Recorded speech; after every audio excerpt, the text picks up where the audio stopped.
Bonjour à toutes et à tous et merci d'être venus aussi nombreux. Donc, je vais vous parler de Dali. Je vais essayer de vous parler de Dali.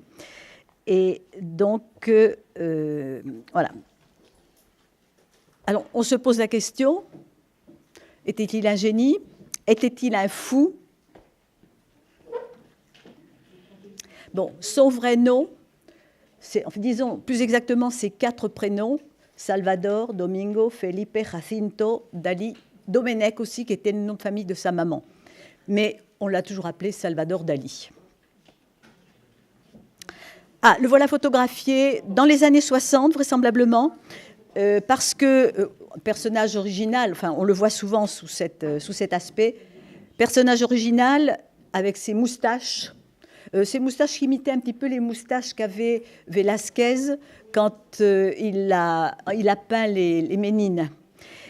Et il est avec un animal, ça n'est pas un chien, ça n'est pas un chat, c'est un oslo qu'il avait apprivoisé. C'était bien plus rigolo, bien entendu, de se promener avec un oslo plutôt qu'avec un chien. Hein. Et donc, il avait apprivoisé. Un oslo, c'est un petit léopard, hein, c'est un petit félin qu'il y a en Amérique seulement. Bon, il était marquis de Dali de Púbol, mais ça on en reparlera. Et il est né à Figueras le 11 mai 1904 et mort à Figueras toujours le 23 janvier 1989. Alors, les Catalans disent Figueres, mais moi, à l'espagnol, je dis Figueras. Bon, ses talents. Alors, il était peintre avant tout, et c'est sur cet aspect que nous allons insister. Je vais beaucoup parler de sa peinture. Il a peint exactement 1640 tableaux. Il est évident que nous n'allons pas tous les voir, ça n'est pas possible. Bon, il était dessinateur, un excellent dessinateur. Il était sculpteur, nous en parlerons un petit peu. Lithographe, il a fait beaucoup de lithographie aussi. Graveur, photographe, scénariste, il a participé à mettre en scène des films. Journaliste, oui, journaliste, il a écrit dans des journaux d'art et notamment son premier article, il l'a écrit quand il avait 15 ans pour le journal local de Figueras. Hein. Mais enfin, il était quand même déjà très doué. Écrivain, alors il a écrit beaucoup de livres, je ne vais en citer que quelques-uns. Il a écrit La vie secrète de Salvador Dali et dans ce livre, il se met à nu en quelque sorte pour dire qui il est, sans toutes les pitreries qu'il va faire par la suite. Hein. Il a écrit aussi Le journal d'un génie, évidemment le génie c'est lui. Il a écrit aussi Lettres à Picasso, on en reparlera. Il a fait des poèmes et il a aussi fait un roman. Bon, je ne sais pas quelle est la valeur de ce roman, je ne l'ai pas lu. Hein. Son caractère, c'était un provocateur. Je vais donner un tout petit exemple. Quand on lui demandait « Pourquoi portez-vous des moustaches ?», il répondait « C'est pour passer inaperçu ». Bon, excentrique, écoutez, vous avez vu des photos de lui, des films, etc. Il est toujours habillé d'une façon très extravagante, des couleurs, etc. Les cheveux, sa façon de s'exprimer aussi, ça c'est vraiment bon. Et il avait l'esprit très vif aussi, c'est-à-dire que il avait une idée, et puis tout de suite surgissait une autre idée, et son esprit était toujours en mouvement. Bon, ses moteurs, la libido, l'instinct sexuel, oui, il a de gros problèmes au niveau sexuel, on en reparlera un peu, et la mort, il avait une hantise, une peur de la mort. Alors, Dominique de Gasquet en dit, mais avant de vous parler de ce qu'elle a dit, elle a écrit un livre qui m'a beaucoup intéressée, c'est De l'autre côté du miroir. Voilà ce livre. Bon, et Dominique de Gasquet, c'est une personne, une baroudeuse. C'était quand même pas n'importe qui, elle était agrégée de littérature et elle s'est présentée, alors elle avait fait un pari, je crois, avec son frère, me semble-t-il. Et un jour, elle se présente à Portligat, où habitaient les Dali, elle se présente habillée en cosmonaute et autour du cou, elle s'était mis un boa en plumes. Et bon, elle frappe à la porte de Portligat et on lui ouvre et elle dit « Je suis cartomancienne, je viens tirer les cartes à Gala ». Alors, bon, ça amuse Gala, Gala l'a fait entrer, puis elle essaie de lui tirer les cartes.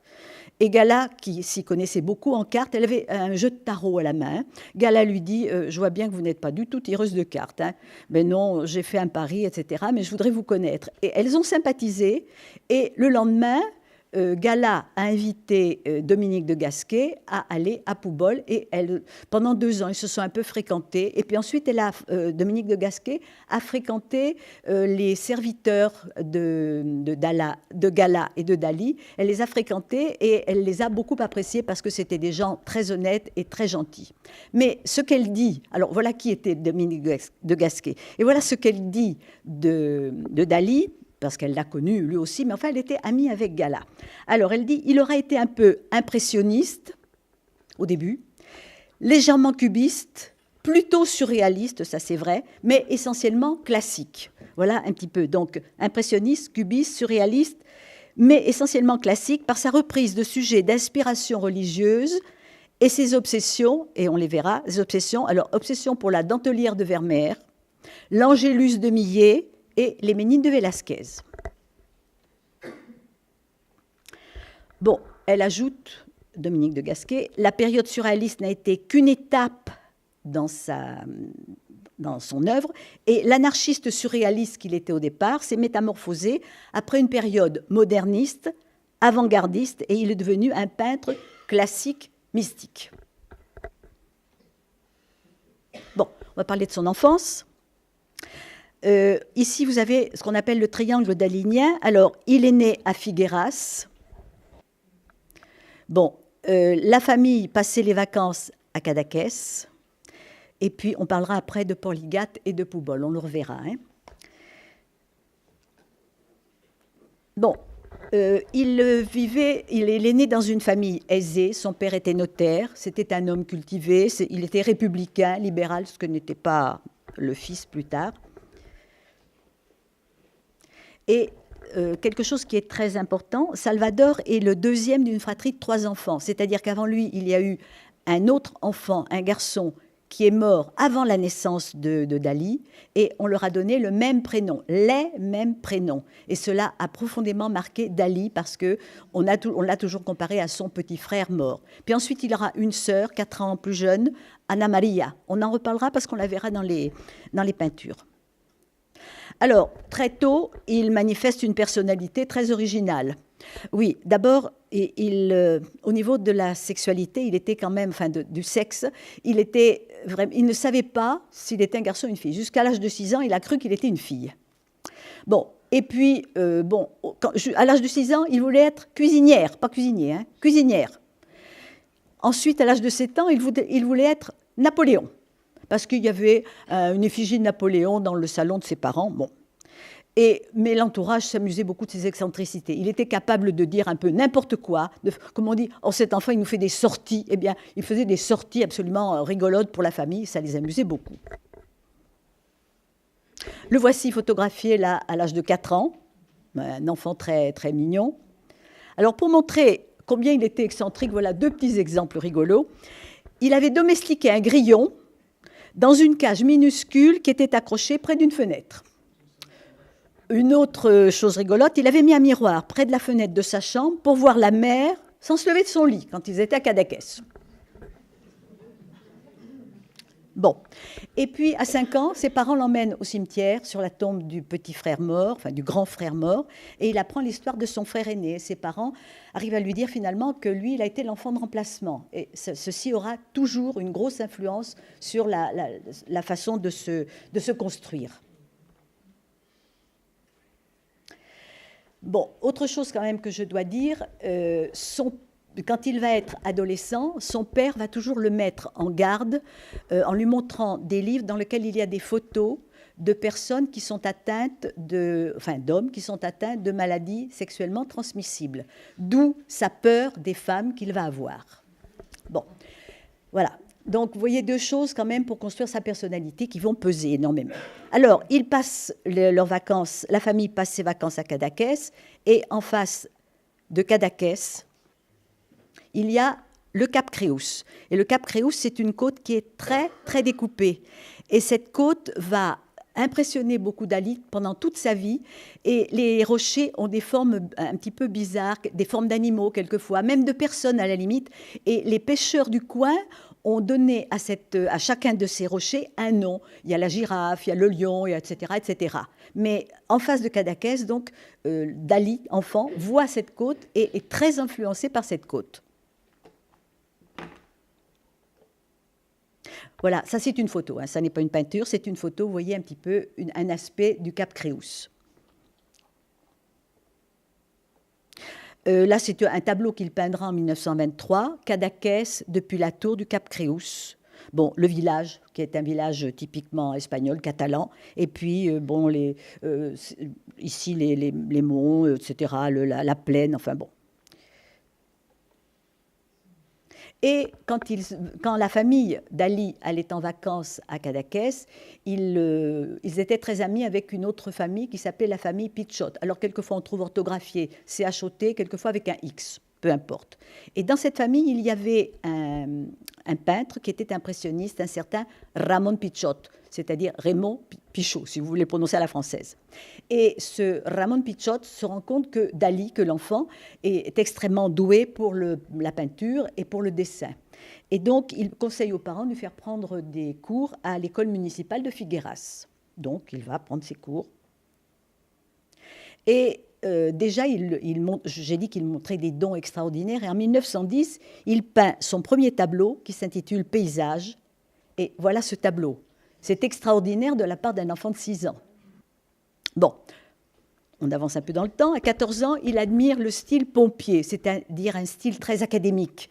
Des gens comme Meissonier, comme Fortuny, comme Bouguereau, etc. Hein, voilà. Et à 14 ans, il participe à sa première exposition collective, il n'est pas tout seul, au théâtre municipal de Figueras, ce théâtre qui va devenir le théâtre-musée dont on parlera à la fin. En 1919, il n'a que 15 ans, il s'intéresse énormément à l'impressionnisme, comme tout à l'heure l'a dit Dominique de Gasquet. Hein. Bon, voilà un tableau impressionniste qu'il a fait alors qu'il n'avait que 15 ans. Il y a peut-être des petites imperfections, par exemple, on ne voit pas l'ombre de sa main qui est en train de peindre, mais enfin, c'est quand même extraordinaire pour un jeune de 15 ans. Hein. Bon, et en 1921, eh bien, le drame. Il avait quelques conflits avec son père était un homme très rigide, mais il aimait beaucoup sa mère, c'était réciproque, et quand sa mère meurt, sa mère qui s'appelait Felipa Domenech, vous savez qu'en Espagne, la femme garde toujours d'abord son nom de jeune fille, et puis ensuite elle ajoute le nom du mari si elle le veut. Hein. Bon, elle meurt d'un cancer, d'horribles souffrances. Elle était atteinte quand même d'une légère maladie mentale, ce qui peut expliquer un petit peu la bizarrerie de Salvador Dali. Et il dira plus tard, « Il me fallait parvenir à la gloire pour venger l'affront que fut pour moi la mort de ma mère. » Et autre catastrophe, en quelque sorte, pour lui, en 1922, c'est-à-dire moins d'un an après, son père se remarie avec la sœur de son épouse défunte. Bon, voilà. Et cette année-là, Salvador Dali a obtenu le bac un petit peu difficilement parce que ça ne l'intéressait pas. Ce qui l'intéressait, c'était le dessin, c'était la peinture. Et donc, il veut entrer à l'Académie royale des beaux-arts de San Fernando de Madrid. Son père est réticent, mais finalement, il dit, après tout, il va avoir un diplôme, il pourra enseigner à l'université, il pourra gagner sa vie et s'assumer. Donc, il entre dans cette Académie des beaux-arts. Et il va loger à un endroit que les Espagnols appellent la Resi. C'est-à-dire, ils aiment beaucoup diminuer les mots, hein, c'est la résidence des étudiants. Alors, c'était une résidence pour étudiants un petit peu fortunés. Hein, bon, il y avait beaucoup d'intellectuels. Et justement, il devient l'ami de 2 personnes que tout le monde connaît, Lorca, Federico García Lorca, le poète, et Luis Buñuel, le peintre. Donc, ils sont très amis tous les 3. Il y en a d'autres, hein, mais enfin, eux 3 sont assez liés. Et les 3 artistes étudient ensemble les textes psychanalytiques de Freud. Et Dali dira que pour lui, c'était la découverte la plus importante qu'il ait faite, la psychanalyse. Bon, en 1923, donc il est entré en 22, en 1923, l'année suivante, il est expulsé de l'Académie San Fernando de Madrid. Bon, pourquoi ? Un nouveau professeur avait été nommé, ça ne lui a pas plu, il a monté une espèce de cabale avec les copains de l'académie, et à ce moment-là, comme lui c'était le meneur, eh bien, on l'a expulsé, donc en lui disant qu'il pourrait revenir, mais il faudrait redoubler l'année, enfin peu importe. Et donc, il va revenir à Figueras, et on va voir les tableaux qu'il peint pendant cette année de congé, en quelque sorte, à Figueras. Alors, ces tableaux sont déjà influencés par le cubisme.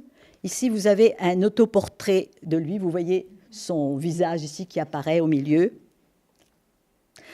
Influencé aussi par le pointillisme.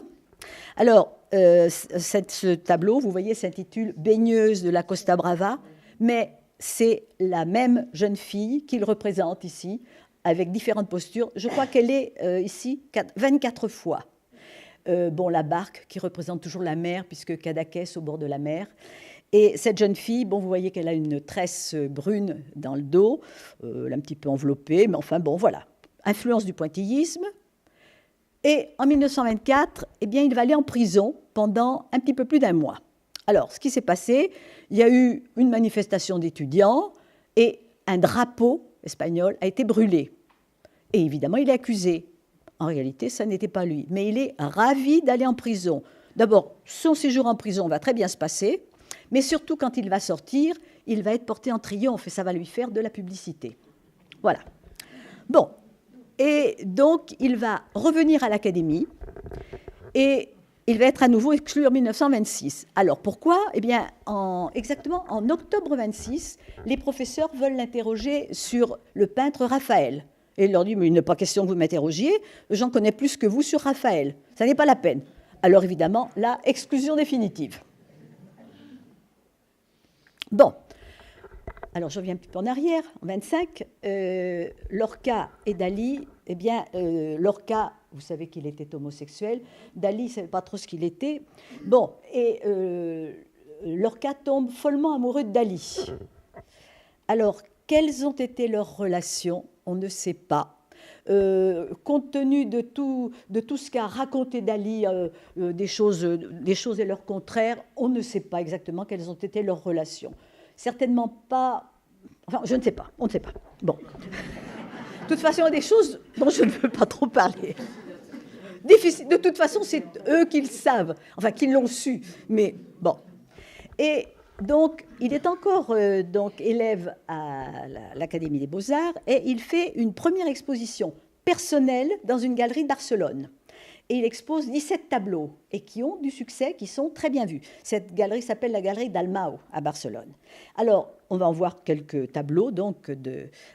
D'abord, il va du cubisme avec Vénus et un marin, 1925. Je n'insiste pas trop sur ces premiers tableaux parce qu'il y en a d'autres après qui sont plus importants. Au réalisme sobre, et là, personnage à une fenêtre. Ce tableau est connu. Personnage à une fenêtre, c'est sa sœur qui l'a peinte.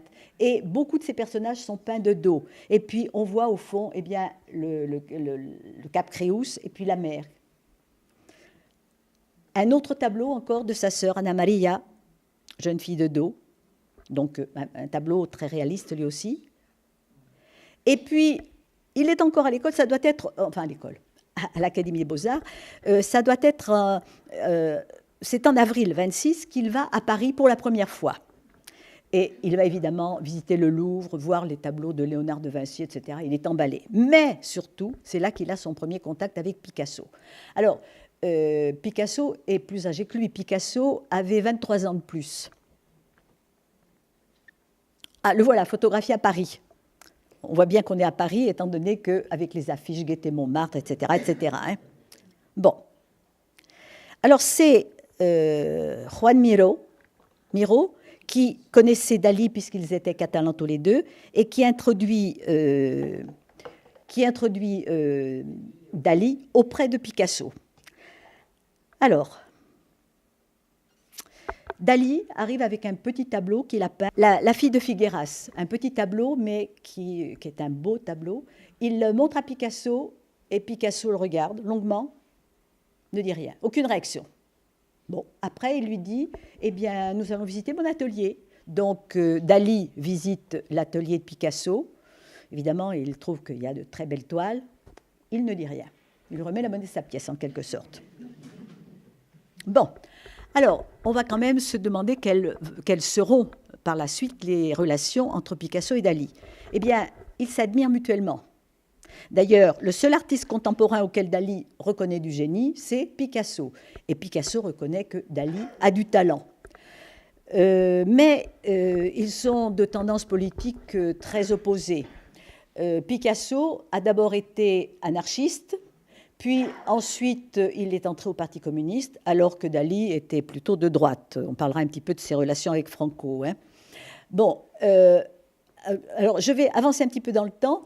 Dali, en 1951, fait une conférence à Madrid intitulée « Picasso et moi ». Et au cours de cette conférence, il a dit Picasso est espagnol, moi aussi. Picasso est peintre, moi aussi.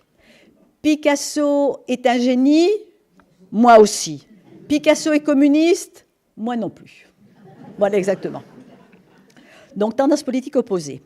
Alors, quelles seront leurs relations ? Ils se rencontreront finalement assez peu. Hein. Leurs relations seront essentiellement épistolaires. Et Dali écrira beaucoup à Picasso qui ne lui répondra pas très souvent. Il faut quand même signaler quelque chose, c'est que quand il a usé d'argent, Dali, parce qu'il a eu une époque un petit peu difficile, il va voyager pour la première fois à New York et il va emprunter de l'argent à Picasso, mais il ne lui a jamais remboursé. Bon, mais ça, c'est pour l'anecdote. Hein. Alors, nous arrivons à l'année 1926 pour voir l'évolution dans l'art. Alors, il va du néo-cubisme à, ici, c'est Femme devant les rochers. Vous pouvez constater que la femme qui est à gauche a très peu d'importance par rapport aux rochers. Un tableau qui est très bien construit, c'est les rochers toujours du Cap Créus. Hein. Le rocher, vous voyez ici, entre l'ombre, la différence entre l'ombre et la lumière, c'est quand même un joli tableau là aussi. Bon, donc toujours ces toiles de fond, le Cap Créus. Un certain réalisme. Ben, on reconnaît encore sa sœur. Il a peint une de ses cousines aussi. Hein. Bon, Femme de dos, 1926, un joli tableau aussi. Ah, la corbeille de pain, toujours un tableau réaliste. La corbeille de pain, bon, ben, le pain ici est bien représenté, mais ce qui me plaît beaucoup, c'est la nappe sur laquelle, ou sur la serviette sur laquelle est posée la corbeille de pain et ces plis qui font un petit peu penser aux peintres espagnols, peintres religieux plutôt, Zurbarán. Bon, mais aussi, il est influencé par Picasso. Ici, vous avez la femme couchée. Bon, et puis il commence à explorer le surréalisme. Et on arrive en 1929, qui est une année charnière dans la vie de Dali. Alors, il connaissait très bien Buñuel, puisqu'il s'était connu aux Beaux-Arts. Buñuel était venu passer les fêtes de Noël à la fin de 1928. Hein. Bon. Et puis, les deux garçons s'entendaient bien. Puis un jour, ils se racontent leurs rêves. Ils sont en train de se promener sur les rochers, ils se racontent leurs rêves. Et Dali dit « Ah, tu sais de quoi j'ai rêvé cette nuit ? J'ai rêvé que des fourmis pullulaient dans ma main. » Et Buñuel lui répond « Oh, mais moi j'ai rêvé qu'on tranchait l'œil de quelqu'un. » Et hop, ça ne fait qu'un tour. Et ça leur donne l'idée d'un film, un court-métrage qui s'appelle « Un chien andalou ». Alors, le titre, vous pourriez vous demander... En réalité, c'est ainsi qu'ils avaient surnommé leur cas quand ils étaient aux Beaux-Arts. Hein. Ils l'avaient surnommé « Un chien andalou ». Alors, ça leur donne l'idée d'un film. Et en 1929, début 29, ils vont tourner ce film, tous les deux. Alors, c'est un court-métrage de 17 minutes, je crois, hein, où apparaissent donc leurs rêves. Beaucoup de choses, mais enfin, bizarres, surréalistes. Hein. Bon, ben voilà, ici, un chien andalou avec l'œil que l'on va trancher, les fourmis qui pullulent dans la main, et puis il y a aussi une image assez horrible. Vous avez des ânes morts qui sont qui sont sur des pianos. C'est vraiment tout à fait surréaliste. Alors quand il montre ce film aux surréalistes de Paris, alors Breton, Éluard, Aragon, Magritte, etc., et le vicomte et la vicomtesse de Noailles. Tout le monde applaudit, tout le monde dit que c'est formidable, etc. Si bien que le vicomte de Noailles propose à Dali et à Buñuel de faire un autre film. Et cet autre film, ça va être L'Âge d'or. Cet Âge d'or qui a été censuré et qu'on n'a pu revoir qu'à partir de 1981, parce que c'est un film, pour les chrétiens, un petit peu sacrilège. Je n'ai pas d'image, je vais simplement dire quelques petites choses à propos de ce film. Des images sacrilèges, par exemple, il y a quelqu'un qui descend d'une voiture et qui dépose un ostensoir sur un trottoir. Et avec l'hostie, bien sûr, etc. Et cet ostensoir est frôlé par des péripatéticiennes. Elles frôlent cet ostensoir de leur jupe. Une autre scène aussi choquante, vous avez le Christ qui sort d'un endroit où il vient de faire une orgie.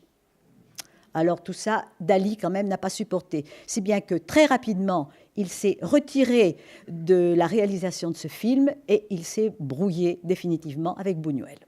Et cette période va être une période intense d'activité artistique, 1929, pour Dali. Alors voilà un tableau qui est très connu. Il s'agit du Grand Masturbateur. Alors, vous avez, je vais l'expliquer un peu sommairement parce que sinon on n'arrivera pas au bout.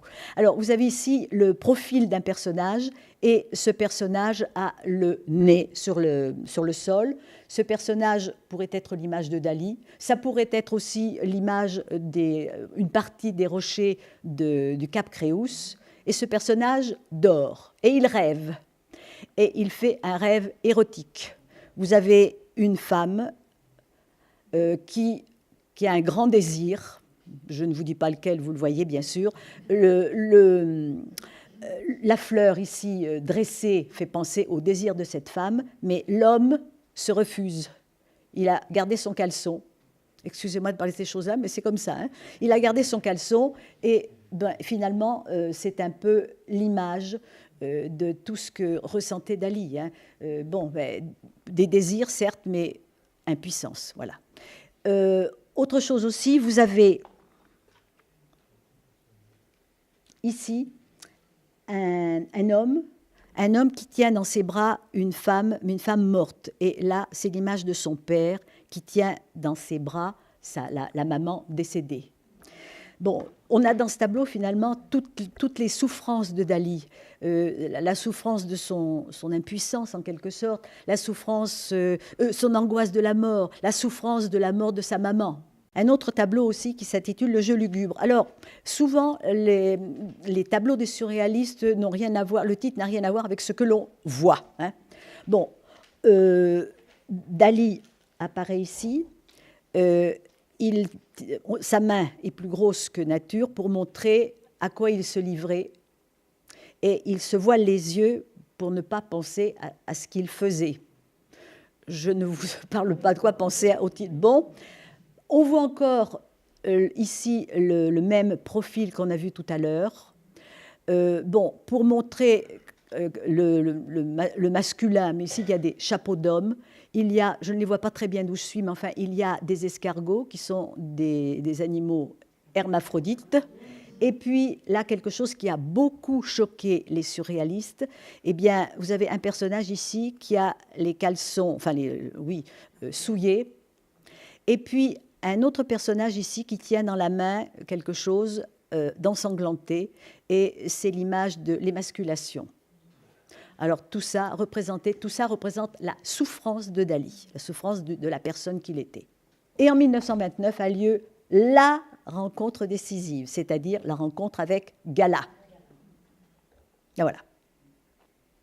Gala, quand ils se rencontrent, a 35 ans, lui 25.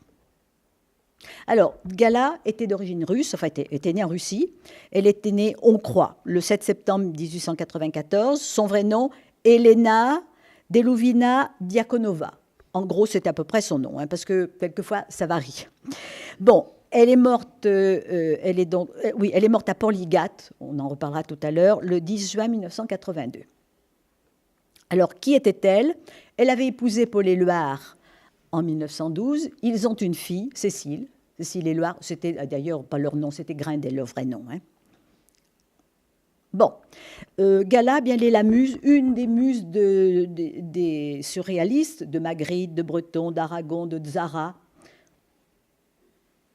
Et Dali et Gala se rencontrent en 1925 à Cadaqués, en Catalogne, on l'a vu tout à l'heure, hein, parce que les Éluards, c'est-à-dire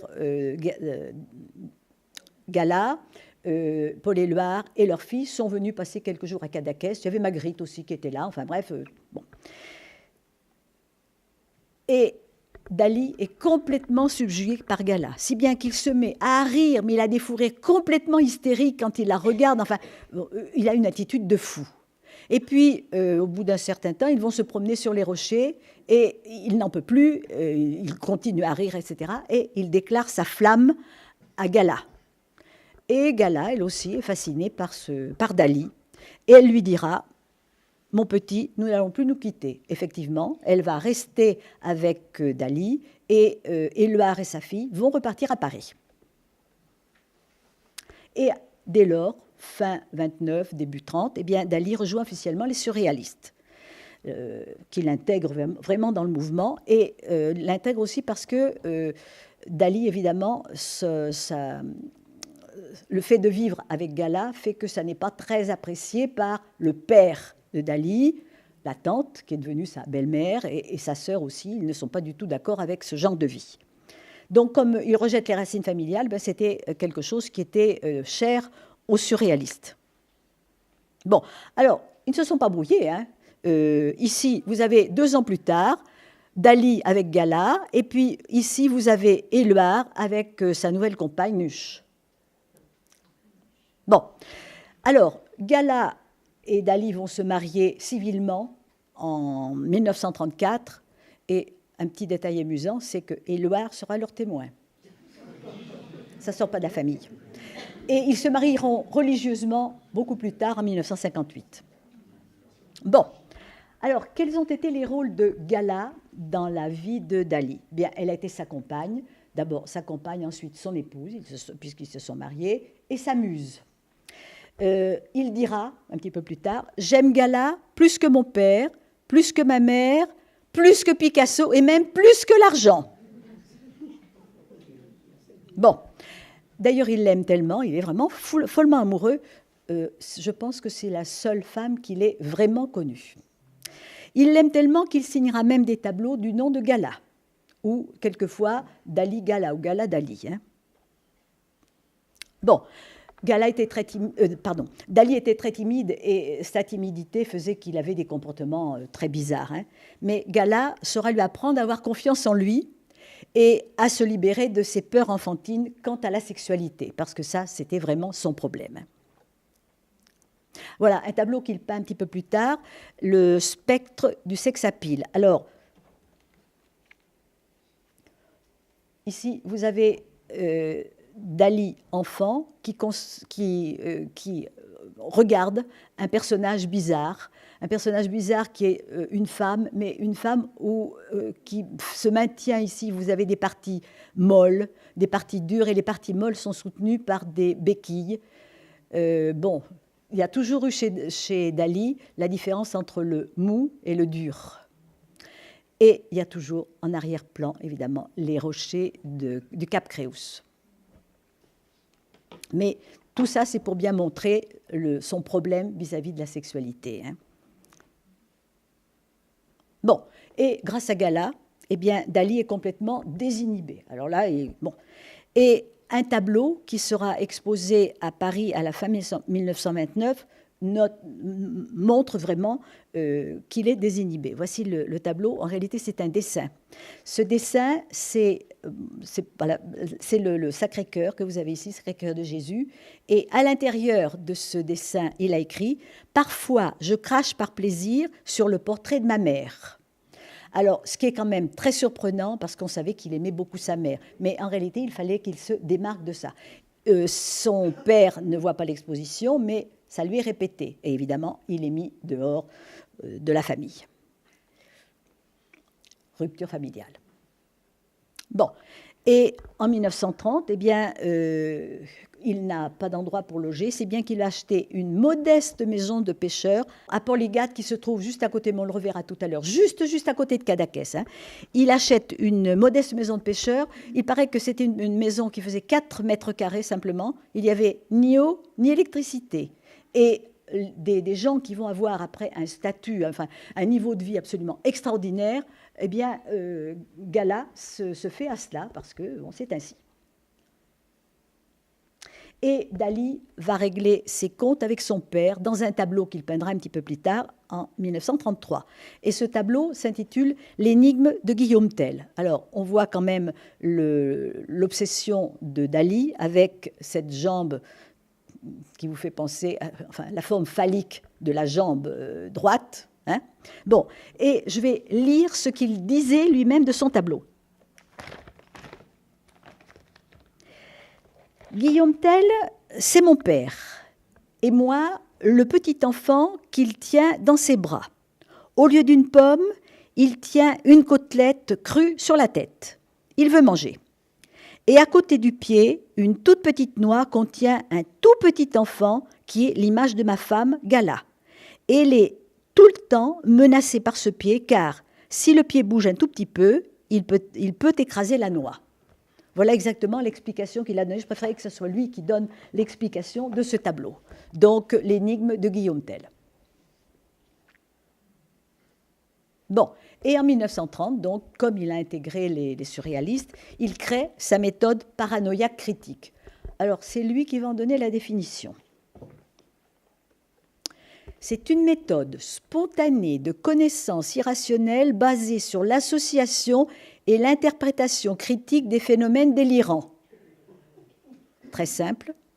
Bon, c'est un art psychanalytique qui est dicté par la pensée, hors contrôle exercé par la raison et hors préoccupation esthétique et morale. C'est-à-dire qu'en réalité, il faut traduire ici tous ces refoulements. Hein.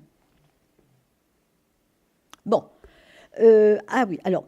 il fait partie donc du groupe surréaliste. Le chef, entre guillemets, des surréalistes, c'est Breton. Et au début, Breton est très enthousiaste de la personne de Dali. Et puis, le jour où Dali commence à dire que le surréalisme, c'est moi, Breton n'est pas content du tout. Alors, il convoque Dali. Il convoquait les gens comme ça quand ça ne lui plaisait pas, Breton. Hein. Il convoque Dali et... ah oui, il l'accuse d'admirer Hitler. Mais ça, je vais y revenir. Alors... c'est assez rigolo l'entrevue parce que Dali arrive habillé en malade, il a dans la bouche un thermomètre et toutes les 5 minutes, il prend sa température. Ça, c'est bien du Dali. Hein. Bon, et puis il fait un striptease aussi après. Bon, et quand Breton l'accuse d'admirer Hitler, il dit j'ai rêvé à Hitler. Il est bien normal que je le transcrive dans mes peintures. Bon. Il va quand même rester dans le groupe des surréalistes, et en 1939, Breton n'en peut plus, il est exclu. Et en 1949, Breton surnommera Dali Avida Dollar, qui est l'anagramme de Salvador Dali. Ça, tout le monde le sait. Bon, et Dali a 3 obsessions. Alors, le pain, on en reparlera, là je ne vais pas montrer 2. Les montres molles et l'Angélus de Millet. Bon, alors, les montres molles, le deuxième titre de ce tableau, c'est aussi la persistance de la mémoire. Alors, on va les voir, puis on va revenir un petit peu en arrière. Bon, comme toujours, on a un paysage ici qui est le paysage du Cap Créus. Alors, voilà ce qui s'est passé. Dali et Gala avaient eu des invités, ils ont dîné, et après le dîner, Gala dit « si on allait au cinéma ». Dali dit « oh non, j'ai un peu mal de tête, je n'ai pas envie d'aller au cinéma ». Bon, et donc Gala s'en va, et Dali passe par la cuisine avant d'aller dans son atelier, et ils avaient mangé du camembert, et le camembert était en train de couler. Et ce camembert lui donne l'idée des montres molles. Voilà comment sont nées les montres molles. Mais toujours l'opposition entre le dur et le mou. Alors, ce que l'on ne voit pas très bien, c'est que ici, il y a une mouche, mais on ne la voit pas très bien. Il y a une mouche, mais qui est l'image du temps qui s'envole, parce que vous avez ici des montres, l'une qui est sur une table, l'autre qui est sur un personnage. Vous regardez toujours le profil, hein, et puis une autre qui est sur un arbre mort. Et aucune de ces montres n'indique la même heure. Par contre, vous en avez une autre sur la table, donc sur la gauche, et avec un tas de fourmis dessus pour montrer que, bien, on va vers la mort, la fourmi, la décomposition. Alors, en réalité, eh bien, Dali a voulu montrer le caractère inéluctable du temps. Le temps passe, on ne se rend pas compte que le temps passe. Quelquefois, le temps nous semble très court, et d'autres fois, ça nous semble très, très long, mais de toute façon, le temps nous fait aller vers la mort. Voilà ce qu'il a voulu démontrer dans ce tableau. Bon, et donc j'ai dit qu'il peignait aussi, enfin qu'il avait imité à plusieurs reprises l'Angélus de Millet.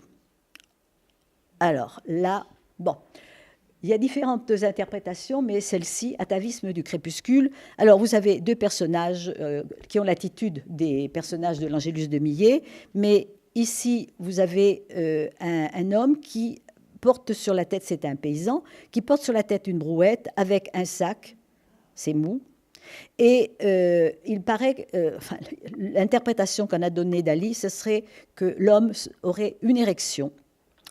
Et bah oui, bon, ça c'est Dali. Hein. Et une femme ici, eh bien, avec cette fourche qui la ferait comparer à une menthe religieuse.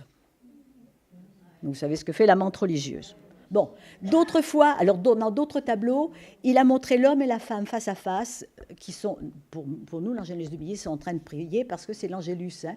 Mais en réalité, lui, il a démontré et il a fait voir au rayon X, il a fait voir le tableau de Millet en disant que l'homme et la femme étaient devant la tombe de leur enfant mort, toujours cette histoire d'enfant mort, vous voyez, entre deux. Et il paraît qu'il y avait une trace sur l'Angélus de Millet avec cette ombre montrant qu'il y avait un enfant mort ici.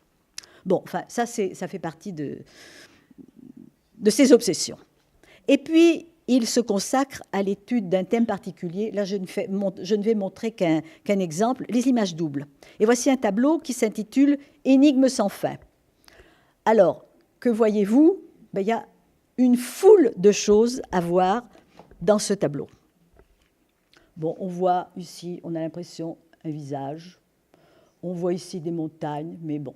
Alors, il y a beaucoup, beaucoup de choses à voir. Il y a ici une table sur laquelle il y a des feuilles, pour montrer que Dali n'était pas seulement peintre, mais aussi écrivain. Vous avez ici un bateau, mais c'est aussi une mandoline. Vous avez ici la patte d'un cheval. Vous avez ici un chien, un grand chien. Vous avez ici un monstre qui est là, qui sommeille.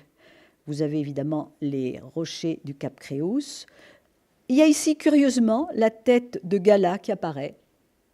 Autre chose aussi, bon, ben là, un visage, un compotier, et là, le pied du compotier, c'est une femme de dos qui est en train de tisser des filets. Ce n'est pas très net sur ma reproduction, enfin, mais tant pis. Hein.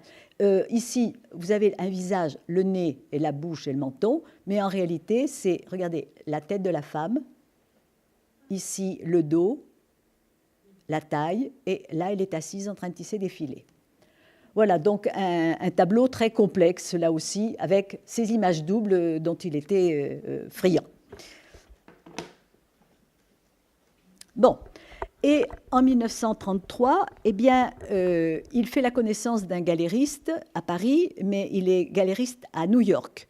Et donc, il y a une exposition qui se fait à New York, mais Dali n'est pas présent. Ça, c'est en 1933. Il a une folle envie d'aller à New York. Puis il n'a pas l'argent, hein. Mais vous savez qui lui a prêté l'argent. Alors, quand ils partent, parce que Gala l'accompagne, évidemment, quand ils partent, ils vont... Dali sur le bateau, il voyage en 3e classe. Hein. Je crois que c'était 3e classe, peu importe. Il a ses tableaux contre lui pour pas qu'on lui vole, hein, avec des ficelles, etc. Il a aussi une bouée parce qu'il a peur de se noyer. Bon, et quand ils arrivent au port, il faut toujours qu'ils se fassent remarquer, il a fait faire une baguette de pain qui fait 2 mètres, et je ne sais pas qui porte cette baguette, et il débarque à New York avec cette baguette de pain. Vous voyez, le pain tout à l'heure. Bon, c'est toujours... Bon, donc une folle envie d'aller à New York, et finalement, ils y vont en novembre 1934, donc comme je l'ai expliqué. Et il reste à peu près 2 mois. Ils vendent bien, ils gagnent beaucoup d'argent, si bien qu'ils vont pouvoir revenir en Europe, sur le Normandie, en 1re classe. Bon, mais, Ils avaient fait la connaissance d'une Américaine, peu importe son nom, hein, d'une Américaine qui était un mécène et qui, pour célébrer leur départ, donne un bal masqué. Et Gala arrive au bal masqué avec un grand chapeau noir, et au milieu du chapeau, il y a un poupon, enfin un baigneur, l'image d'un enfant avec une grosse blessure au front, et cette blessure est refermée par des pattes de crabe, parce que les crabes aussi, ça trotte aussi dans la tête d'Ali. Bon, et tout le monde comprend l'allusion, c'est que l'enfant de Lindbergh a été enlevé et a été assassiné. Et c'est l'image de l'assassinat, enfin de l'assassinat de cet enfant. Par conséquent, les Américains sont très, très choqués par ça. Si bien que Dali et Gala doivent repartir le plus rapidement possible. Mais ça ne va pas les empêcher de revenir l'année suivante. Voilà, pourtant un incident majeur l'oblige à revenir précipitamment. Et cet incident, je viens de vous le raconter. Bon, ils reviendront l'année suivante aux États-Unis et lors d'une conférence au MoMA, le musée d'art moderne, Dali déclare « La seule différence entre un fou et moi, c'est que moi, je ne suis pas fou. » Bon. Et puis, on arrive au début 1936 et il peint un tableau qui s'intitule « Construction molle avec des haricots bouillis ». Le deuxième titre, on le verra tout à l'heure. Hein. Alors, voilà ce tableau. Exceptionnellement, c'est un tableau carré. Il fait 1 mètre sur 1 mètre. Hein. Et vous avez un personnage ici qui est complètement désarticulé, comme en 1936, l'Espagne est désarticulée. Attention, la guerre civile n'a pas encore été déclarée. Hein. Mais un personnage complètement désarticulé, finalement, c'est l'image de l'Espagne qui se déchire. Vous avez d'un côté, vous avez toutes ces, au niveau économique, au niveau politique, bon, les deux faces de l'Espagne qui sont en train de se déchirer. C'est ce qu'il a voulu montrer dans ce tableau. Et les haricots bouillis, on les voit en bas. Bon, qui, selon certains, veulent dire que eh bien, les gens avaient faim. Il y avait quand même de gros problèmes, notamment en Andalousie, des gros problèmes de pauvreté. Hein. Voilà. Alors, l'autre titre qu'il va donner par la suite, c'est « Prémonition de la guerre civile ». Il pensait fort bien que la guerre civile allait éclater. Bon. Et à Londres, il donne une conférence pour l'exposition surréaliste internationale. Et il décide de donner sa conférence, parce que je dis des anecdotes pour sa conférence dans un scaphandre de plongée. Alors, parce que, comme ça, il plongeait dans le subconscient. Eh bien oui, mais au bout de quelques minutes, il étouffe et on est obligé de l'enlever du scaphandre, parce que sinon, il se serait asphyxié complètement. Voilà, ça, c'est du Dali.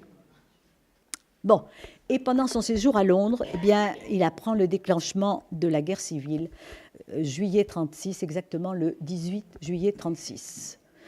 Bon, et il apprend le mois suivant l'assassinat de Lorca, qui a été assassiné par les franquistes. Bon, il a eu beaucoup de peine, paraît-il, de la mort de Lorca. Ils étaient quand même très amis, hein, même s'il y a eu des petites choses. Bon, et la guerre civile, vous savez, va durer de 1936 à 1939, et jusqu'en 1940, eh bien, Salvador et Gala vont voyager à travers l'Europe. Bon, la France, l'Angleterre, l'Italie. Il va beaucoup se plaire en Italie, évidemment. Il n'est pas contre Mussolini non plus. Hein. Et puis, il va voyager aussi aux États-Unis. Et il continue à peindre. Alors ici, eh bien, il peint en 1937 les métamorphoses de Narcisse. Alors, vous avez ici Narcisse qui regarde dans l'eau. Bon, ici, c'est un bras, 2 jambes, et puis la tête, ben, c'est une coquille de noix. Et puis Narcisse se transforme, ici, c'est une main. Mais cette main tient un œuf, et de cet œuf, l'œuf pour lui, pour Dali, c'était la naissance, la renaissance. Et dans sa main, il tient aussi, enfin, sort de l'œuf une fleur, qui est l'espoir. Voilà, bon. Mais enfin, Narcisse, c'est Dali. Hein. Bon, il a peint aussi le sommeil.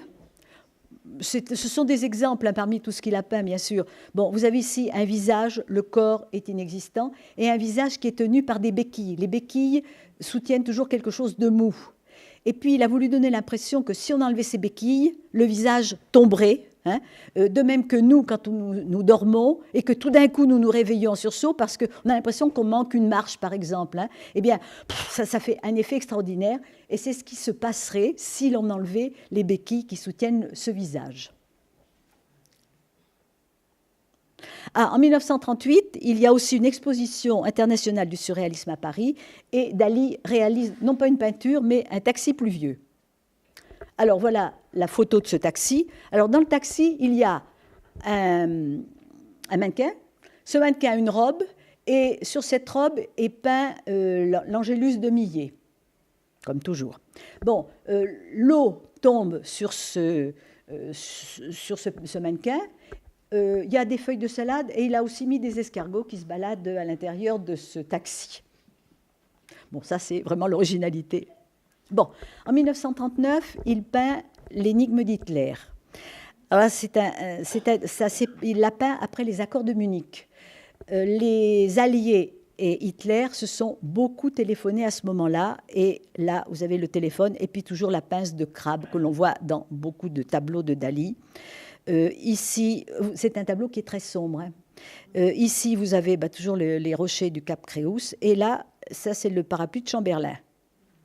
Et puis là, vous avez découpé dans un journal, vous avez découpé la photo d'Hitler. Un épisode amusant aussi. À New York, il est chargé de la décoration d'un grand magasin dans la 5e avenue. Et il met, c'est vraiment un truc complètement loufoque aussi, il met une baignoire, et dans cette baignoire, il y a un mannequin, et de l'eau, etc., des algues, enfin bon. Et puis, le directeur du magasin passe le soir, ou je ne sais quoi, bon, et ça ne lui plaît pas du tout, donc il modifie, la décoration. Si bien que le lendemain, quand Dali arrive, il est furieux, il prend la baignoire et il la pousse dans la vitrine. Et évidemment, il casse la vitrine. Alors, il est arrêté par la police, il est emmené au poste, bon, il sera condamné à payer la réparation de la vitrine, c'est tout. Hein. Mais il en est ravi parce que ça lui fait une publicité extraordinaire. Bon, et donc je saute un petit peu des étapes, mais enfin, ils n'ont pas été présents en Espagne pendant la guerre civile et ils ne seront pas présents en Europe pendant la Deuxième Guerre mondiale, enfin un tout petit peu au début seulement. Hein. Et ils vont habiter aux États-Unis de 1940 à 1948. Et il va continuer à peindre, évidemment, et il va faire découvrir le surréalisme et sa méthode paranoïaque critique, évidemment. Alors, non pas seulement en peinture, mais dans divers domaines. Et il va avoir une activité vraiment très intense. Dans le cinéma, il va essayer de faire un film avec les Marx Brothers et avec Hitchcock. Ça n'arrivera pas au bout, enfin, peu importe. Il fait des décors de théâtre, il fait des décors pour des ballets, des décorations d'intérieur aussi. Par exemple, il va décorer l'appartement d'Helena Rubinstein. Il écrit dans la presse, évidemment. Il fait des modèles pour la mode, des robes, etc. Des bijoux. Bon, il continuera à faire des bijoux, de la publicité, et de crainte de l'oublier, là, c'était pas aux États-Unis, mais c'était en France, quand il a fait la publicité pour chocolat Lanvin. Je suis fou du chocolat Lanvin, vous vous souvenez de cette publicité, hein? Bon, mais ça, c'était en France, hein, c'était plus tard. Bon, voilà, il y a eu une exposition à Paris, et voilà, par exemple, un modèle de bijoux qu'il a créé avec Dali et Gala. Bon. Et je reviens un petit peu en arrière, et il a peint en 1940-41 Visage de la guerre. Bon, ici, vous avez le visage d'une personne dans un désert qui est symbole de mort, et à l'intérieur des yeux et de la bouche, vous avez des cadavres hein, de plus en plus horribles, et puis des serpents ici qui sont l'image des personnes qui s'affrontent au cours d'une guerre. Alors, il a voulu représenter la Deuxième Guerre mondiale, mais en réalité, ce qu'il a représenté, c'est plutôt la guerre civile. Hein. Les deux parties qui s'affrontaient pendant la guerre civile. Ah, voilà, c'est une photo en train de peindre ce tableau, en noir et blanc. Bon. Et donc, je répète, pendant 8 ans aux USA, Dali a travaillé énormément, a gagné beaucoup d'argent, on a dépensé beaucoup aussi. Hein. Il va mener une vie mondaine. Bon, et il va faire de nombreux portraits de personnalités. Alors là, je ne vous les montre pas parce que à mon avis, ça n'a pas grand intérêt. Enfin, pour moi, en tout cas. Et au milieu des années 40, il va revenir au classicisme, mais un classicisme qui est au service de ses fantasmes. Et voilà, ici, en 1946, la tentation de Saint-Antoine. Alors, on est dans un désert encore, et vous avez ici Saint-Antoine, un pauvre qui semble, on dirait un mendiant, qui est nu et qui est en proie à des fantasmes, à des tentations. Alors, les tentations, bien, c'est les femmes, bien sûr, c'est la gloire, c'est l'argent. Et ah oui, il y a souvent aussi dans les tableaux de Dali des éléphants qui ont des pattes toutes grêles, comme des pattes d'araignée. Hein. Mais ça, c'est la peinture de Dali. Et bon, il y a un autre éléphant qui arrive ici, qui porte ici un obélisque sur le dos. En réalité, vous voyez la forme phallique de l'obélisque. Hein. Et ce pauvre Saint-Antoine, eh bien, pour se défendre de ses fantasmes, n'a que le crucifix. Bon. Et le 6 août 1946, eh bien, Dali est profondément choqué par l'événement, et l'événement, c'est la bombe d'Hiroshima. Et ça l'a profondément choqué. Si bien que l'année suivante, il va peindre les 3 sphinx de Bikini. Alors, vous avez ici, il représente ici l'influence qu'a eue cette bombe sur l'être humain, sur la nature, et là, le champignon atomique. Mais ici, vous n'avez pas des cheveux, mais vous avez un crâne. Donc, la bombe atomique a détruit beaucoup de vies humaines et aussi d'autres personnes qui ont été fortement blessées. Et ça l'a profondément choqué. Bon. Et on arrive en 1948 et ils reviennent dans leur maison de Portligat, cette maison qu'ils avaient achetée, cette petite maison qu'ils avaient achetée, mais qu'ils avaient commencé à agrandir. Et quand ils arrivent, leur maison a été fortement endommagée pendant la guerre civile et ils vont la reconstruire. Alors, la voici. Vous voyez, ils ont commencé par ce petit bout de maison-là et puis ils ont acheté tout autour et ça leur fait une maison construite un petit peu de rip et drap, mais enfin qui donne quand même quelque chose de très catalan pour l'extérieur, mais à l'intérieur, je ne la connais pas. C'est la seule chose que je ne connaisse pas. Mais enfin, j'ai lu des descriptions. Alors, on entre dans cette maison, il y a un ours empaillé énorme, qui est un collier. Et puis ensuite, il paraît que quand on pénètre dans cette maison, on a l'impression de pénétrer dans les coulisses d'un cirque. Bon, il y a l'atelier du peintre, il y a enfin différentes choses, et entre autres, le lit, la chambre plus exactement, la chambre de Dali et de Gala, de lits jumeaux énormes avec des tentures bleues, etc. Hein. Et puis, il a fait construire aussi une piscine, et une piscine qui a une forme phallique, bien sûr. Bon. Et désormais, les Dali partageant leur temps entre Portligat, on a oublié le T là, de Portligat, hein. Bon, mais peu importe. Et puis, ils vivront à Paris, à l'hôtel Meurice, c'est un hôtel de grand luxe, hein, et à New York, à l'hôtel Saint-Régis, qui est aussi un hôtel de grand luxe, c'est-à-dire qu'il mène vraiment la grande vie. Hein. Et en 1949, il peint la Léda atomique. Alors ça, c'est un tableau très important, qui est très bien composé. Vous avez ici trois plans.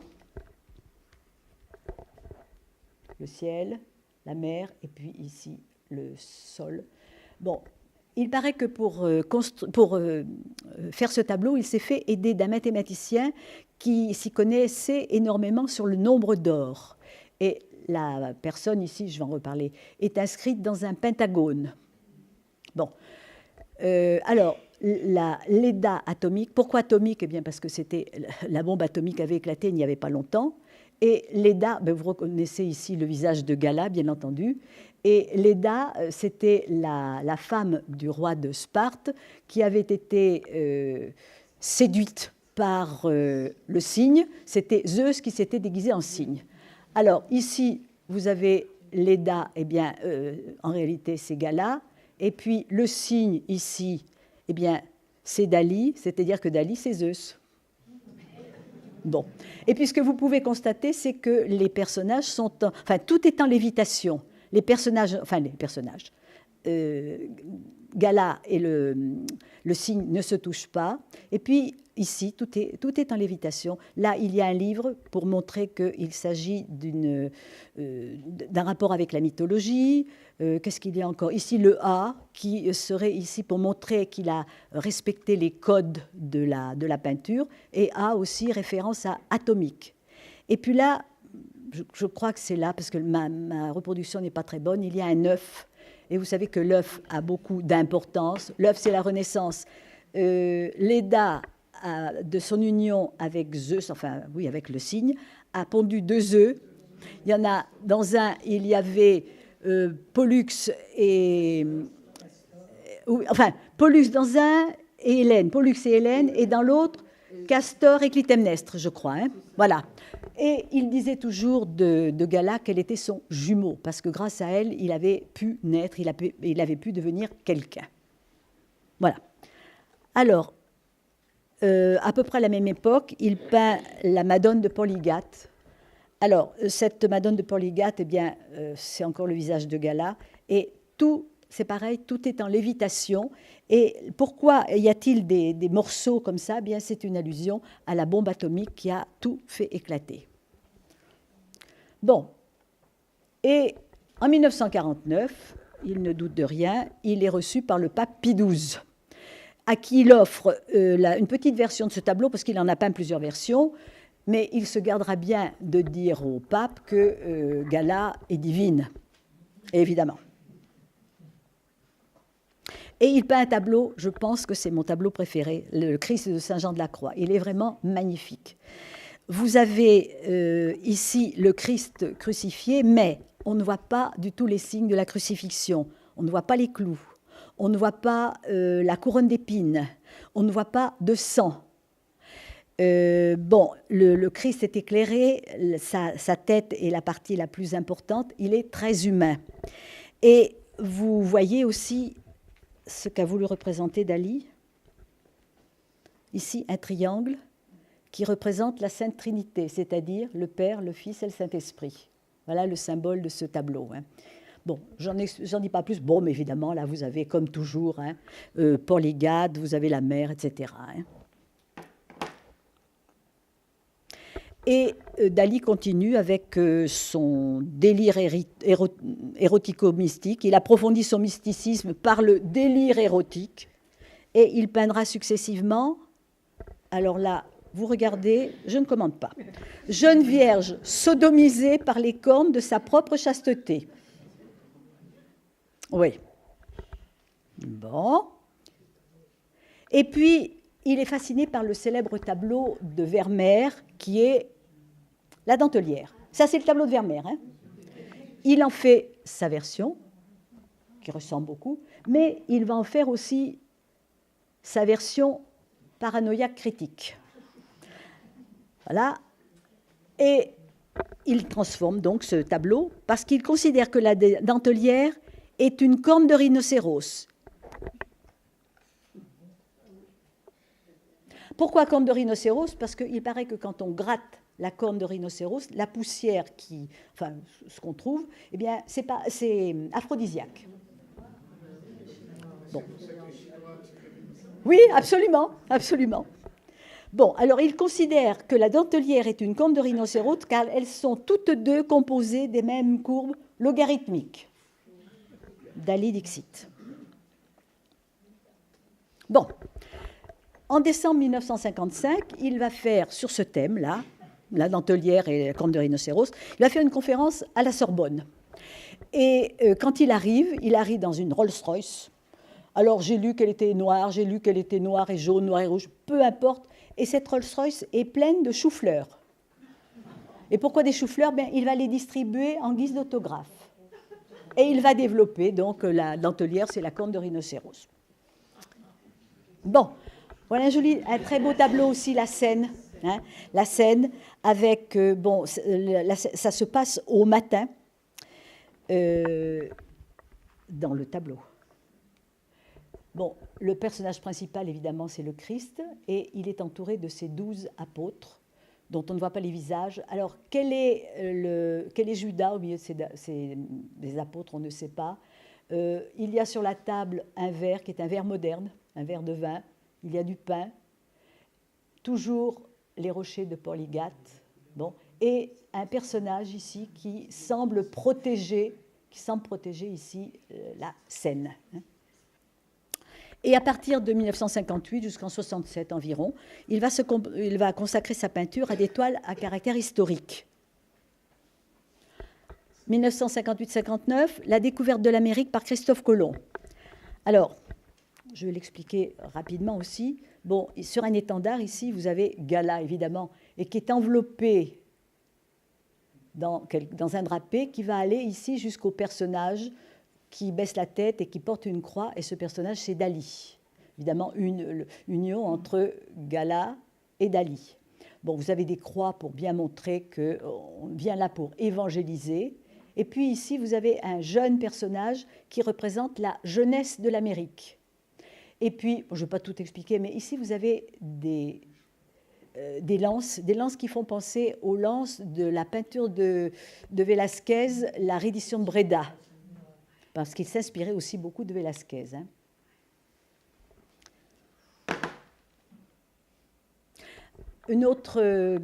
Un autre tableau qui s'intitule « La bataille de Tétouan ». Là, c'est un tableau, il s'est inspiré d'un tableau de Fortuny, dont on a parlé tout à l'heure, pour peindre cela. Alors, il s'agissait d'une bataille qui avait eu lieu entre les Espagnols et le Maroc. Bon, c'est un tableau très coloré.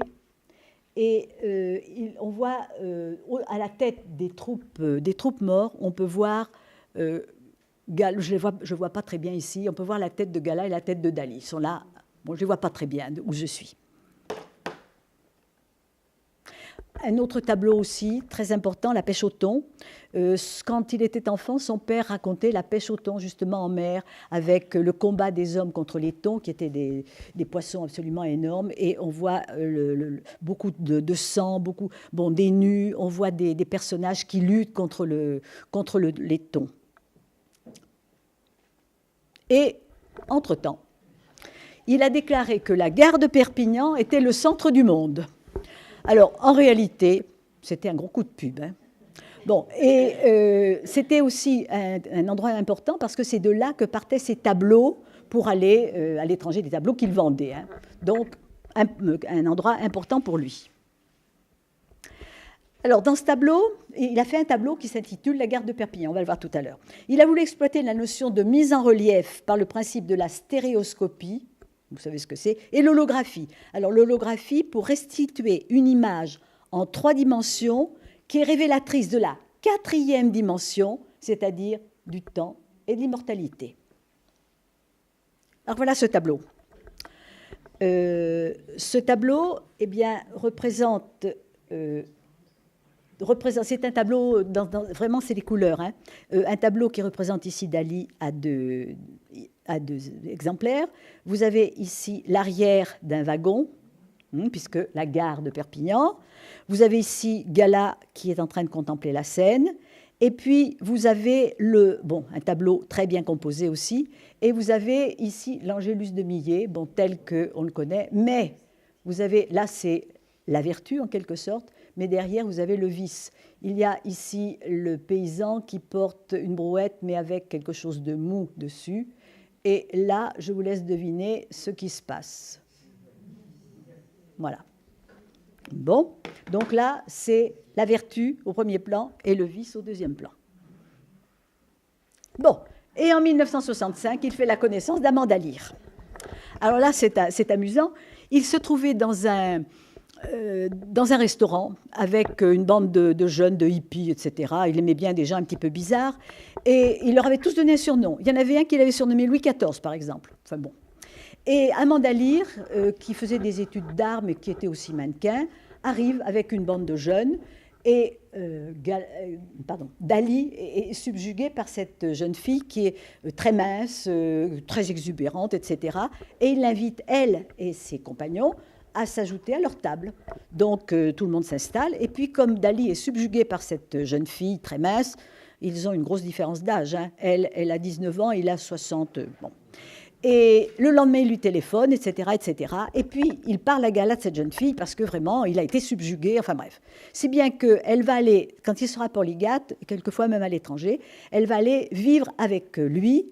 Bon, au début, Gala est furieuse, et puis au bout d'un moment, Gala commence à en avoir marre des pitreries de Dali. Donc, elle dira un jour à Mandalire, elle lui dira, écoutez, quand je serai morte, vous n'aurez qu'à l'épouser, vous vous occuperez de lui. Bon, alors, oui, quel cadeau, oui, effectivement.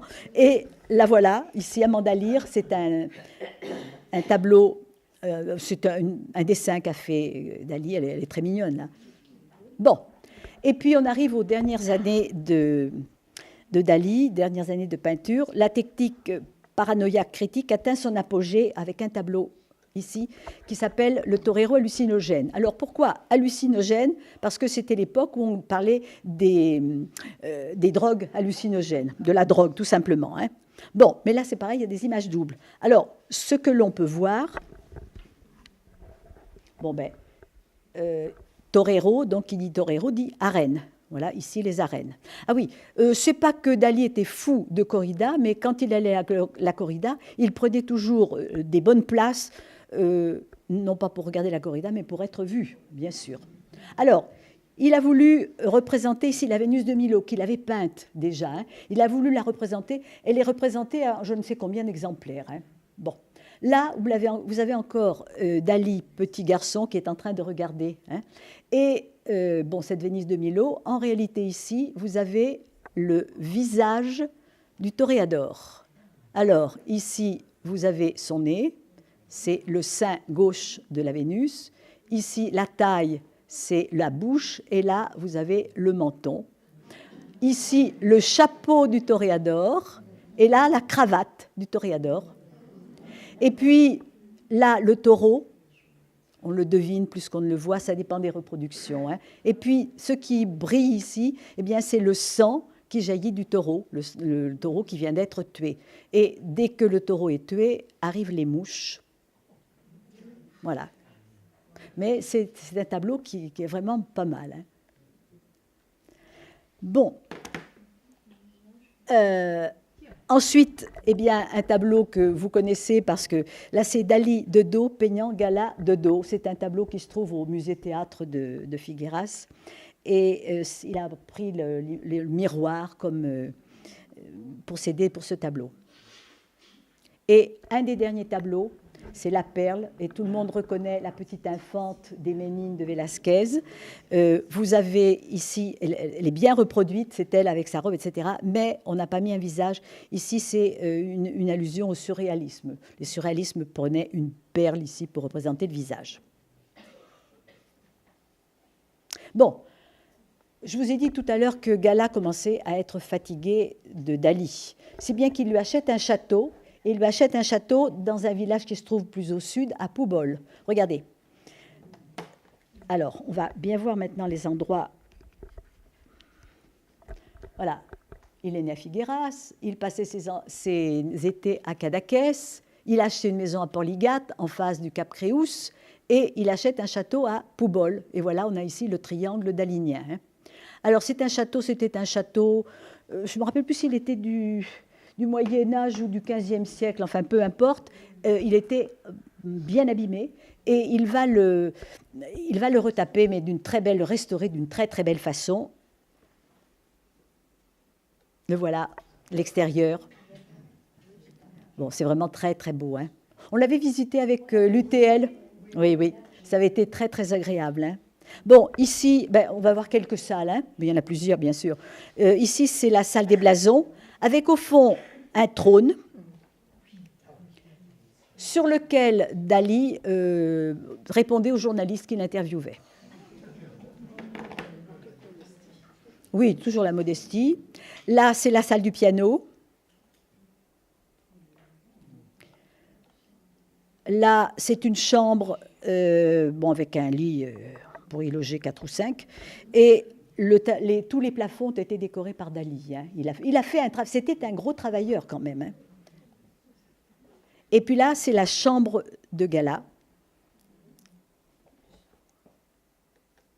Ça, c'est le jardin. Là, ça n'est pas très net. Je vais vous montrer la photo suivante. le jardin avec un bassin et des têtes de Wagner. Et puis dans ce jardin, il y a aussi un éléphant qui nous fait penser déjà aux éléphants qu'on a vus avec des pattes menues, un éléphant qui est mince aussi. Et dans la crypte, il y a la tombe de Gala à Pobol, on l'a vu aussi. Et il y avait 2 places, et en réalité, Dali pensait se faire enterrer à côté de Gala, mais ça ne s'est pas fait. Bon, tout à l'heure, au début presque, j'ai dit que Gala était décédé en juillet 82, et aussitôt après, Dali va s'installer au château de Pobol, où il restera jusqu'en 1984. Puis ensuite, il retournera à Figueras. Mais avant, eh bien, il avait idée, ce théâtre où il avait fait sa première exposition quand il était jeune, il avait idée de transformer ce théâtre en musée. Déjà dès les années 60, il y pensait. Et en 1970, il obtient le financement de l'État espagnol et les travaux vont durer simplement 4 ans, entre 70 et 74. Et en 74, inauguration de ce théâtre-musée. Voilà la façade qui rappelle le théâtre d'autrefois. Sur la façade, eh bien, il y a des scaphandres. Des scaphandres. Il y a des miches de pain. Une autre façade qui est plus connue, ici, une façade rouge sur laquelle il y a des petits pains catalans et au-dessus des œufs, toujours avec le symbole de l'œuf, l'essence, renaissance, etc.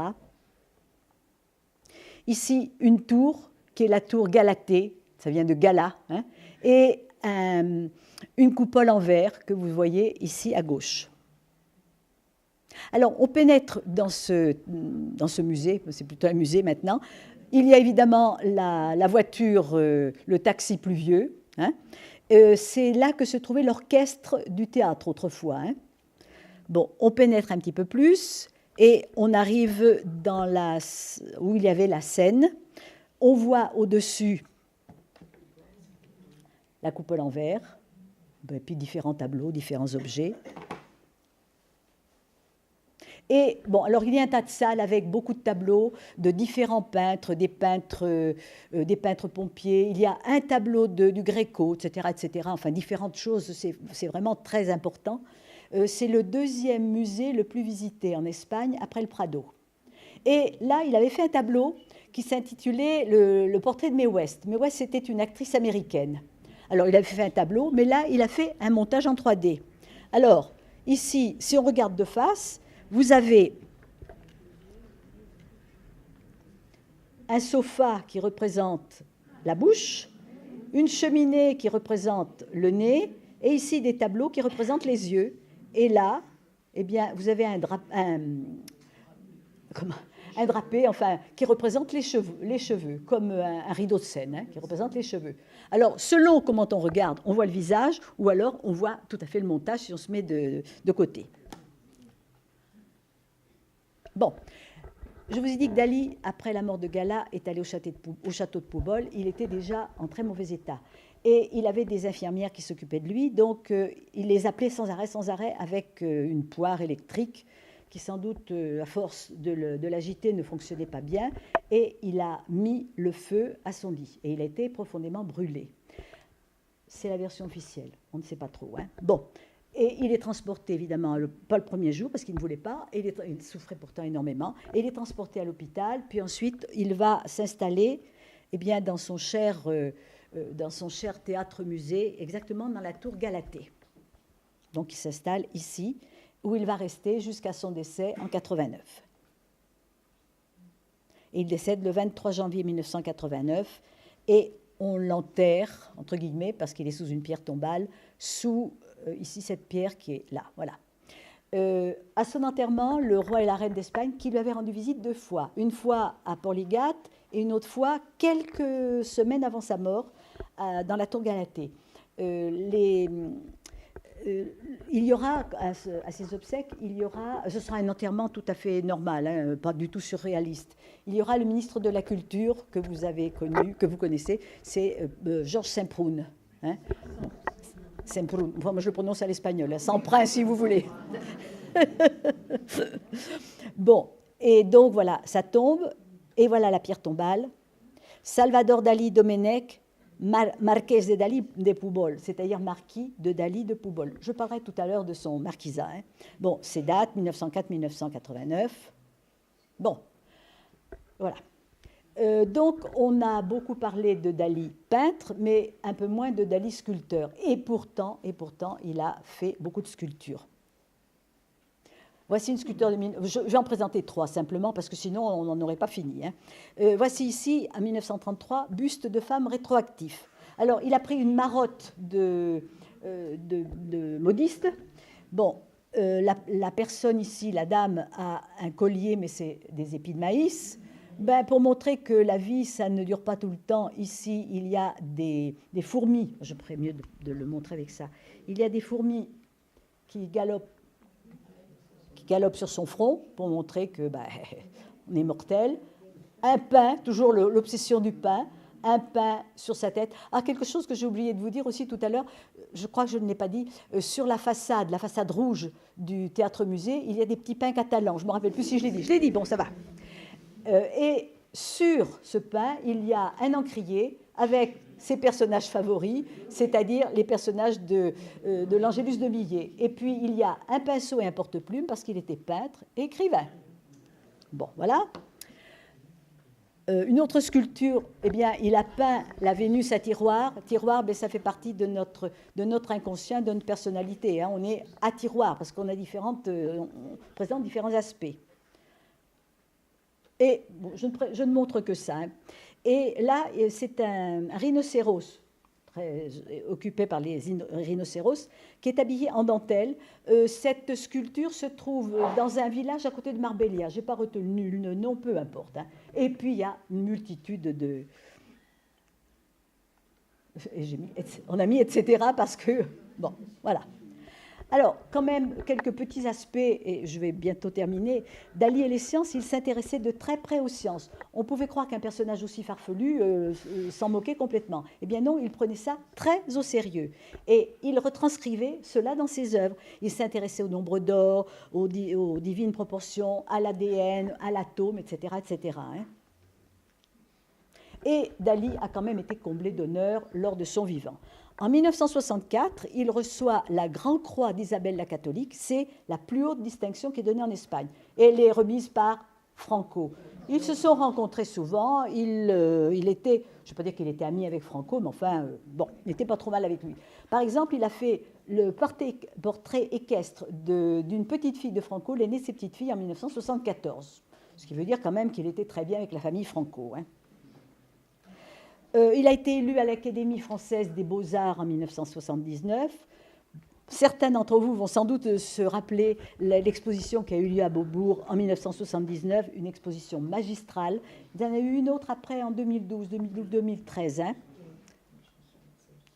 Et en 1982, quelques semaines après le décès de Gala, le roi de l'époque, Juan Carlos, hein, le père de celui qui règne actuellement, lui octroie le titre de marquis de Dali de Pujol. Voilà, donc vous avez vu Marquès de Dali de Pujol. Bon, quelque chose d'un peu amusant, Dali et l'argent. À vida dollar. Bon, mais il aimait l'argent, mais il ne savait pas gérer. Il était incapable de transformer, par exemple, le dollar en pesettes, les pesettes en francs, etc., etc. Hein. Bon, il ne savait pas. Et qu'est-ce qui gérait cela? Eh bien, évidemment, c'était Gala. Et elle a su faire fructifier leur fortune parce qu'ils ont accumulé une grosse fortune qu'ils ont amassée au fil des ans. Hein. Par exemple, Gala ne voulait pas qu'on la paye en chèque. Il fallait la payer en liquide. Or, cet argent liquide, elle le faisait transporter par leur fidèle... Dominique de Gasquet en parle ici dans ce livre. Elle faisait transporter cet argent dans des grosses valises par leur chauffeur, qui s'appelait Arturo, qui était quelqu'un de très fidèle, quelqu'un de très très bien. Et il emmenait cet argent à la banque de Figueras. Voilà. Ils ont gagné beaucoup d'argent, ils en ont dépensé beaucoup, mais on a dit quand même qu'ils étaient assez près de leurs sous. Ah, l'héritage de Dali, quand même, il faut que j'en parle. Bien, son héritage, c'est-à-dire ses maisons, c'est-à-dire toutes les œuvres d'art, ont été données à l'État espagnol. Et quand on a trouvé son compte en banque, il n'y avait pas grand-chose. pas grand-chose. Bon, peut-être que pour nous, ça serait pas mal, mais pour eux, par rapport à ce qu'ils avaient gagné, c'était peu d'argent liquide. Hein. Bon, autre chose aussi, c'est qu'il a eu de fidèles collaborateurs, il a eu des secrétaires qui ont changé au fil des ans, parce qu'il y en a beaucoup qui se sont beaucoup intéressés, et des galéristes aussi qui se sont beaucoup intéressés et qui se sont beaucoup servis sur l'argent des Dali, et qui ont bien amélioré leur situation, et qui en ont profité. Hein. Ah, la fraude. Parce que Dali, à partir d'un certain temps, surtout à partir des années 60, il n'a pas été très honnête et il paraît qu'il allait de l'autre côté de la frontière, du côté français, il y avait une petite auberge là et il signait des papiers et il se faisait payer et quelqu'un faisait les lithographies à sa place. Et cela lui a procuré plusieurs millions de dollars. Ses peintures aussi, à partir des années 80, sont suspectes, car depuis 1975, il souffrait de la maladie de Parkinson. Bon. Alors, où peut-on voir Dali? Eh bien, au musée Théâtre de Figueras, mais il n'y a pas que lui hein, dans le musée Théâtre. On peut voir aussi au château de Poubol, qui est devenu un musée. On peut le voir aussi, on peut voir ses œuvres dans la maison de Porligat. Et on peut voir beaucoup d'œuvres de lui aussi au Reina Sofia de Madrid. Il n'est pas tout seul, il y a Picasso, etc. etc. Hein. Ah, il y avait un collectionneur américain qui s'appelait Morse, je crois, hein, qui avait acheté, il était très riche, il avait acheté beaucoup d'œuvres de Dali et ça a été réuni dans un musée, dans une ville qui s'appelle Saint-Pétersbourg. Ça n'a rien à voir avec la Russie, hein. C'est en Floride. Et puis, si vous voulez voir les sculptures de Dali, il y en a beaucoup dans un petit musée qui se trouve au cœur de Montmartre. Et je dis, etc., etc. Hein. Bon, et je vais terminer en vous parlant de Jean Dutour. On a oublié le D à Dutour, mais peu importe. Hein.